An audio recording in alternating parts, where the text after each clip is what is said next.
আজকে আমরা খুব সহজ কিন্তু গভীর একটা ইসলামিক উপদেশ নিয়ে কথা বলবো, আর সেটা হলো আমাদের নিজেদের কাজের শক্তি নিয়ে। আচ্ছা, একটা প্রশ্ন দিয়ে শুরু করা যাক। কোনটা বেশি শক্তিশালী, শব্দ নাকি আচরণ? মানে মানুষের ওপর কোনটার প্রভাব আসলে বেশি পড়ে, আমরা যা বলি সেটার নাকি যা করি সেটার? এ বিষয়টা নিয়ে কিন্তু একটা পরিষ্কার দৃষ্টিভঙ্গি আছে।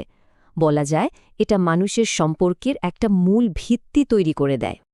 এখানে দেখুন, সোজা সাপটাভাবে বলা হচ্ছে যে মানুষ কিন্তু শুধু কথায় প্রভাবিত হয় না, কথার একটা সীমা আছে। আসল যে প্রভাবটা সেটা আসে আচরণ থেকে। আমাদের কাজ, আমাদের ব্যবহার, সেটাই অনেক বেশি শক্তিশালী। আর এই ধারণাটা কিন্তু এমনি এমনি আসেনি, এর শিকড়টা অনেক গভীরে, একেবারে নবুয়তের প্রজ্ঞার মধ্যে।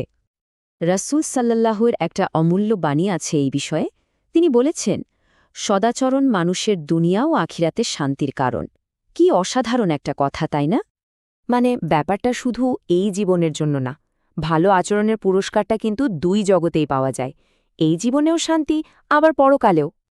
কিন্তু প্রশ্ন হল, এই যে সদাচরণ বা ভালো আচরণের কথা বলা হচ্ছে, এটা আসলে কি? এটা কি খুব কঠিন কিছু? না, মোটেও না। এর একটা খুব সুন্দর আর সহজ উদাহরণ দেওয়া হয়েছে। এই দেখুন, সদাচরণ হতে পারে খুব সাধারণ একটা জিনিস, যেমন কাউকে মন থেকে একটা হাসি উপহার দেওয়া। এমন একটা হাসি যাতে কোনো তাচ্ছিল্য নেই, বরং আছে সম্মান আর আন্তরিকতা। তো এই যে ছোট্ট একটা কাজ, একটা হাসি, এর ক্ষমতাটা কতটুকু?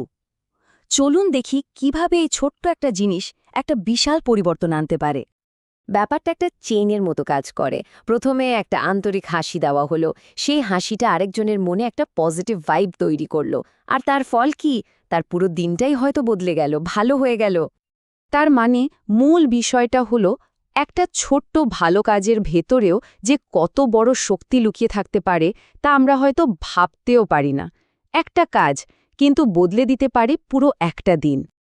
আর এই ধারণাটা কিন্তু আমাদের আবার সেই মূল কথায় ফিরিয়ে নিয়ে যায়, রাসূলের সাল্লাল্লাহু আলাইহি ওয়াসাল্লামের সেই বাণীতে, দুনিয়া আর আখিরাতের শান্তির কথা।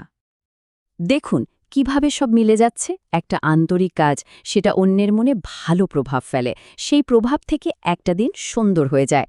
আর যখন এই ধরনের ভালো কাজগুলো নিয়মিত করা হয়, তখন সেটাই জীবনে শান্তি নিয়ে আসে, শুধুই দুনিয়াতেই না, পরকালেও। তাহলে সবশেষে একটাই প্রশ্ন থেকে যায়, এই যে শান্তির পথ, এটা শুরু করার জন্য আজ কোন ছোট ভালো কাজটা করা যায়?